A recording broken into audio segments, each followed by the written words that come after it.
اور اس کی تمام میراث لے لیں۔ ان کو اس ظلم سے روکنے کے لیے اس آیت کریمہ کا ایک حصے کا نزول ہوا۔ ایک قول یہ ہے کہ زمانہ جاہلیت میں بعض لوگ عورتوں کو طلاق دیتے، پھر رجوع کرتے، پھر طلاق دیتے، اس طرح اس کو معلق رکھتے تھے، نہ وہ ان کے پاس آرام پا سکتی، نہ دوسری جگہ ٹھکانہ بنا پاتی۔ اس کو منع فرمایا گیا، غرض یہ کہ اس کی زندگی برباد کر دیتے۔ تمام ظالم خاوندوں کو اس ظلم سے روکنے کے لیے آیت کریمہ کا آخری جز نازل ہوا۔ اے میرے میٹھے اسلامی بھائیوں، اب ذرا آئیے اس آیت کے پس منظر میں آج کے دور کے حالات کو دیکھتے ہیں۔ موجودہ کرنٹ سچویشن کیا ہے؟ یہاں تو جو حالات زمانہ جاہلیت کے بیان کیے جا رہے ہیں ان پر غور کریں۔ انہی حالات میں کیا ایسا تو نہیں کہ ہمارا معاشرے میں بھی اس وقت یہی حالات چل رہے ہیں؟ بیویوں کو تنگ کرنا، جبری طور پر مہر معاف کروانا، ان کے حقوق ادا نہ کرنا، ذہنی اذیتیں دینا، کبھی عورت کو اس کے ماں باپ کے گھر بٹھا دینا، کبھی اپنے گھر میں رکھ کر بات چیت بند کر دینا، دوسروں کے سامنے ڈانٹ ڈپٹ کرنا، لتاڑنا، جھاڑنا وغیرہ۔ عورت بیچاری شوہر کے پیچھے پیچھے پھر رہی ہوتی ہے اور شوہر صاحب فرعون بنے بنے آگے آگے جا رہے ہوتے ہیں۔ عورت کے گھر والوں سے صراحتاً بیوی کے ذریعے نت نئے مطالبے کیے جاتے ہیں، کبھی کچھ دلانے اور کبھی کچھ دلانے کا۔ الغرض ظلم و ستم کی وہ کون سی صورت ہے جو آج ہمارے معاشرے میں نہیں پائی جا رہی؟ اللہ عز و جل کرے کہ قرآن کی یہ آیتیں ان لوگوں کو سمجھ آ جائیں اور وہ اپنی بری روش سے باز آ جائیں۔ نیز ان آیات کی روشنی میں وہ لوگ بھی کچھ غور کریں جو اسلام سے شرمندہ سے رہتے ہیں اور ڈھکے چھپے الفاظ میں کہتے ہیں کہ اسلام میں عورتوں پر بہت سختیاں ہیں۔ وہ دیکھیں کہ اسلام میں عورتوں پر سختیاں کی گئی ہیں یا انہیں سختیوں سے نجات دلائی گئی ہے۔ سبحان اللہ۔ اب اگلا اس آیت کا جو ایک جز ہے، عسیٰ ان تکرہوا شیئا، تو ہو سکتا ہے کوئی چیز تمہیں ناپسند ہو۔ گھروں کو امن کا گہوارہ بنانے کے لیے ایک بہت عمدہ نفسیاتی طریقہ بیان کیا جا رہا ہے۔ بیوی کے حوالے سے فرمایا گیا کہ اگر بد خلقی یا صورت اچھی نہ ہونے کی وجہ سے عورت تمہیں پسند نہ ہو تو صبر کرو اور بیوی کو طلاق دینے میں جلدی نہ کرو، کیونکہ ممکن ہے کہ اللہ تعالیٰ اسی بیوی سے تمہیں ایسی اولاد دے جو نیک اور فرما بردار ہو، بڑھاپے کی بے کسی میں تمہارا سہارا بنے۔ یہ طریقہ صرف میاں بیوی کے تعلقات کے لیے نہیں ہے میٹھے اسلامی بھائیوں، بہت خوبصورت قرآن کا یہ حکم ہے۔ اگر ہم پازیٹیو سوچنا شروع کر دیں تو زندگی آسان ہو جائے گی۔ مثال کے طور پہ زندگی کے ہزاروں معاملات میں اس پازیٹیونیس کو، اس مثبت طریقے کو اگر ہم امپلیمنٹ کر دیں، شامل کر لیں اپنی زندگی میں، تو زندگی کتنی آسان ہو سکتی ہے۔ مثال کے طور پہ کہ اگر کسی کی بیوی بدصورت ہے لیکن اس سے آدمی کو نیک اولاد حاصل ہے، یہاں اگر بدصورتی کو گوارا کر لے تو اس کی زندگی امن سے گزرے گی، لیکن اگر طلاق دے دے تو بعض اوقات نتیجہ یہ نکلتا ہے کہ بیوی تو چھوٹ جائے گی مگر بچے بھی چھوٹ جائیں گے۔ ساری زندگی ایسی تکلیفوں اور اذیتوں میں گزرتی ہے، اولاد کے حصول کی جنگ چل رہی ہوتی ہے، حقوق کی لڑائی میں ذرا بندہ مصروف ہو جاتا ہے کہ پھر زندگی کوئی اور کام کی نہیں رہتی۔ یوں ہی میرے میٹھے اسلامی بھائیوں، بعض اوقات کسی ڈپارٹمنٹ میں، کسی ادارے میں، کسی آفس میں ایسا بندہ رکھا ہوتا ہے جو بندہ کسی وجہ سے پسند نہیں آ رہا ہوتا مگر اس کی وجہ سے سارا نظام چل رہا ہوتا ہے۔ تو ہمیں کوئی چیز پسند نہیں ہے لیکن نظام کے لیے وہ ضروری ہے تو اسے چلنے دیا جائے، اور اگر اپنی ناپسندیدگی پہ فیصلہ کر دیا، فارغ کر دیا، تو بعض اوقات پورے آفس کا، پورے ادارے کا نظام بیٹھ جاتا ہے۔ تو بہرحال میرے میٹھے اسلامی بھائیوں، ایسی جگہوں پر فوائد کو دیکھتے ہوئے چھوٹی موٹی باتوں کو برداشت ہی کر لینا چاہیے۔ سب سے پہلے نافرمان بیوی کو اپنی اطاعت کے فوائد اور نافرمانی کے نقصانات بتائے جائیں۔ نیز قرآن و حدیث میں اس تعلق سے منقول جو فضائل ہیں اور وعیدیں ہیں وہ بتائی جائیں۔ اگر اس کے بعد بھی نہ مانے تو ان سے اپنے بستر الگ کر لو، پھر بھی نہ مانے تو مناسب انداز میں انہیں سزا دی جائے۔ اس مار سے مراد یہ ہے کہ ہاتھ یا مسواک جیسی چیز سے چہرے اور نازک اعضاء کے علاوہ دیگر بدن پر ایک دو ضربے لگا دی جائیں۔ وہ مار مراد نہیں ہے جو ہمارے یہاں جاہلوں میں رائج ہے کہ چہرے پر اور سارے بدن پر مارتے ہیں، مکوں گھوسوں اور لاتوں سے پیٹتے ہیں، معاذ اللہ ڈنڈا یا جو کچھ ہاتھ میں آئے اس سے مارتے اور لہو لہان کر دیتے ہیں۔ یہ سب حرام، ناجائز اور گناہ کبیرہ اور پرلے درجے کی جہالت ہے۔ میرے میٹھے اور پیارے اسلامی بھائیوں اور مدنی چینل کے ناظرین، اور پھر اگر وہ اپنی غلطی پر معافی مانگ لے تو قرآن کہتا ہے فَإِنْ أَطَعْنَكُمْ فَلَا تَبْغُوا عَلَيْهِنَّ سَبِيلًا، پھر اگر وہ تمہاری اطاعت کر لیں، یعنی جب گناہ کے بعد توبہ کرنے کی صورت میں اللہ تعالیٰ تمہاری توبہ قبول فرما لیتا ہے تو تمہیں بھی چاہیے کہ تمہاری زیر دست عورت جب قصور کرنے کے بعد معافی طلب کرے اور نافرمانی چھوڑ کر اطاعت گزار بن جائے تو اس کی معذرت قبول کر لو اور توبہ کے بعد اسے تنگ نہ کرو۔ بیوی جب غلطی پر معافی مانگے تو اسے معاف کر دینا چاہیے۔ اس آیت سے ان لوگوں کو درس عبرت حاصل کرنا چاہیے جو عورت کے 1000 بار معذرت کرنے، گڑ گڑا کر پاؤں پکڑنے، طرح طرح کے واسطے دینے کے باوجود اپنی ناک نیچی نہیں کرتے اور صنف نازک کو مشق ستم بنا کر اپنی بزدلی کو بہادری سمجھتے ہیں۔ اللہ تعالیٰ ان بہادروں کو عاجزی اور سمجھنے کی توفیق عطا فرمائے۔ اب اس آیت سے جو مدنی پھول سیکھنے کو ملتے ہیں اس کو سمرائز کرتے ہیں، اس کا خلاصہ سن لیتے ہیں کہ نمبر 1، عورت پر بلا وجہ بدگمانی نہ کرے، بغیر تحقیق کے اسے برا نہ سمجھے۔ نمبر 2، اللہ تعالیٰ کبھی بد شکل اور بد اخلاق والی بیوی سے بھی اچھی اولاد عطا فرما دیتا ہے جس سے ماں باپ دین و دنیا میں سرخرو ہو جاتے ہیں۔ اور نمبر 3، نیک صالح اولاد اللہ تعالیٰ کی بڑی نعمت ہے، جسے اچھی اولاد ملی اسے دونوں جہان کی خیر مل گئی۔ اللہ تبارک و تعالیٰ ہمیں اور آپ کو ماں باپ کی مغفرت کروانے والی اولاد عطا فرمائے، ہمارے گھروں کو امن کا گہوارہ بنائے، ہمیں ظلم و ستم سے محفوظ فرمائے اور اللہ کی عطا پر قناعت نصیب کرے۔ اللہ کے فیصلوں پر راضی رہنا ہمیں نصیب ہو جائے۔ اے کاش تھوڑی بہت مشکل آ جائے تو اس کو صبر کرنا بھی نصیب ہو جائے۔ کیا خوبصورت قرآن ہے اور کیا پیارے اس کے پیغام ہیں۔ عورت کے لیے افضل چیز یہ کہ اسے کوئی غیر مرد نہ دیکھے۔ اب یہاں بدقسمتی سے حال یہ ہے کہ تیار ہو کر ایسی چیزیں پہن کر ایسا میک اپ کر کے باہر نکلنا ہے تاکہ لوگ دیکھیں۔ کتنا فرق ہے، یعنی ان کو یہ احساس بھی نہیں ہوتا کہ ہم کیا کرنے جا رہی ہیں۔ والد کتنا سمجھا لے گا، بھائی کتنا سمجھا لے گا، آپ خود سے یہ فیصلہ کریں نا۔ ہمیں پڑھنا چاہیے اور گھر میں بی بی فاطمہ کی سیرت کو بیان کرنا چاہیے۔ میں نے خود ایکسپیرینس کیا ہے، مرد کتنی کوشش کر لے گھر کا ماحول بدلنے، اگر گھر کی ایک عورت بدل جائے نا اور وہ نیک بن جائے، آپ دیکھیں گھر کا ماحول کیسے بدل۔ جو امپیکٹ لیڈیز ڈالتی ہے نا گھر کے ماحول کو بدلنے میں، اگر آپ کے گھر میں کوئی ایک اسلامی بہن با پردہ ہو جائے، با عمل ہو جائے، تہجد گزار ہو جائے، اس کا جو امپیکٹ آتا ہے نا بچوں پر اور گھر پر، اللہ اکبر، وہ امیزنگ ہو۔ واقعی ہمیں اپنے گھر میں خاتون جنت رضی اللہ تعالیٰ عنہ کی سیرت کو بیان کرنا چاہیے اور اللہ ہماری ماؤں بہنوں کو اس پر عمل کرنا۔ خاتون جنت اتنی حیا والی، اتنی پردے والی ہیں کہ زندگی بھر تو پردہ کیا، مگر جب آخری وقت آپ کو ایک ڈولی دکھائی گئی جس میں ایسی ڈولی جنازے کی بنائی گئی، آپ کو بتایا گیا کہ اے بی بی آپ کا جنازہ جب اس میں لے جایا جائے گا کسی غیر مرد کی آپ کے جنازے پر نظر نہیں پڑے گی۔ نبی پاک علیہ الصلوۃ والسلام کے دنیا سے پردہ فرمانے سے لے کر اس دن تک آپ مسکرائی نہیں تھی، ایک ہی بار مسکرائیں اس ڈولی کو دیکھ کر جس سے یہ انہیں اطمینان ہو گیا کہ میرے جنازے پر بھی کسی غیر مرد کی نظر نہیں پڑے گی۔ اور ہماری خاتون جنت کے پردے کا عالم یہ ہے کہ جب قیامت کے دن آپ پل صراط سے گزریں گی تو قیامت کے دن علماء فرماتے ہیں یہ اعلان ہوگا کہ تمام اہل محشر اپنی آنکھیں نیچی کر لیں، نگاہیں نیچی کر لیں، خاتون جنت کی سواری گزرنے والی ہے۔ ایسی با پردہ خاتون جن کا ہم سب اب ان کی غلامی کا دم بھرتے ہیں، پنجتن کا اپنے آپ کو ہم غلام کہتے ہیں۔ میری اسلامی بہنیں سوچیں کہ وہ تو جنازہ بھی کوئی نہ دیکھے اس کی تمنا کریں، اور آج ہماری بہنیں بازاروں میں بے پردہ گھومیں۔ یہ سچی غلامی نہیں ہے اہل بیت کی۔ ان کی سیرت مجھے اور آپ کو یہ پیغام دیتی ہے۔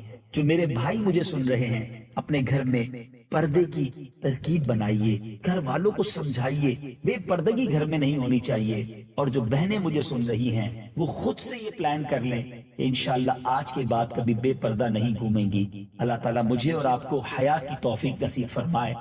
نسبت سرکار کیا ہے سنیے گا۔ ایک بار سرکار دو عالم علیہ السلام کی پھوپھی جان حضرت صفیہ رضی اللہ تعالیٰ عنہ، ان کو کسی نے کہہ دیا کہ اے صفیہ، اللہ پاک کی بارگاہ میں آپ کو نبی پاک علیہ السلام کی رشتہ داری کوئی فائدہ نہ دے گی۔ جب حضرت صفیہ نے یہ سنا تو آپ بڑی غمزدہ ہو گئیں، اور سرکار دو عالم علیہ السلام تک جب یہ خبر پہنچی تو نبی پاک علیہ السلام پر ایک جلال کی کیفیت طاری ہوئی۔ حضرت بلال سے فرمایا اے بلال لوگوں کو جمع کرو۔ نبی پاک علیہ السلام کے حکم پر مدینے کے لوگوں کو جمع کیا گیا۔ سرکار دو عالم علیہ السلام ممبر پر تشریف فرما ہوئے اور اللہ پاک کی حمد و ثنا بیان کی، اور فرمایا کیا حال ہے ان لوگوں کا جو یہ گمان کرتے ہیں کہ میری رشتہ داری فائدہ نہیں دے گی۔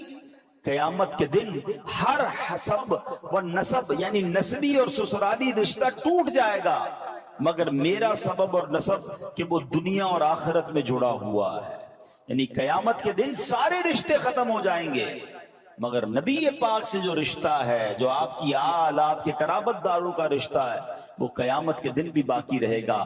علامہ سید ابن عابدین شامی رحمت اللہ تعالی فرماتے ہیں تقریباً انہی الفاظ کی حدیث کئی سندوں سے مروی ہے، اس کے علاوہ بہت ساری احادیث ہیں جن سے ثابت ہوتا ہے کہ نبی پاک علیہ السلام کا جو نسب پاک آپ کی اولاد کو ضرور نفع پہنچائے گا، یہ دنیا سے اچھے حال میں رخصت ہوں گے، آخرت میں نجات پائیں گے۔ بے شک آپ علیہ السلام کی اولاد اطہار دنیا اور آخرت میں بڑی سعادت مند ہے۔